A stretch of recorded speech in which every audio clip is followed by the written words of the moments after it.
नमस्कार. उद्या सकाळी आपण 10 वाजता इथे सगळे जमणार आहोत.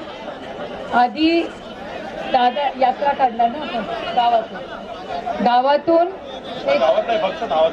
बरं, मग आपण 10 वाजता इथे सगळे जमूया.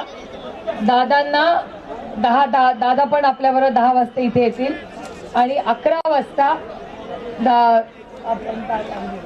11 वाजता अंतविधी 11 वाजता उद्या आहे. तर 10 वाजता आपण सगळे इथे जमूया. आता डॉक्टरांच्या आणि कलेक्टर साहेबांनी असं सांगितलेलं आहे की आपल्याला दादांना परत न्यायला लागतंय हॉस्पिटलमध्ये. तर तिथे दादांना आपलं ठेवलं जाईल रात्रभर. मग सकाळी ओके ठीक आहे. मग 10 वाजता इथे आहे. तर 10 वाजता उद्या सकाळी आपण इथे सगळ्यांनी जमायचंय. 11 वाजता उद्या अंतविधी आहे. कुणाला गैरसोय झाली असेल तर मी मनापासून दिलगिरी व्यक्त करते.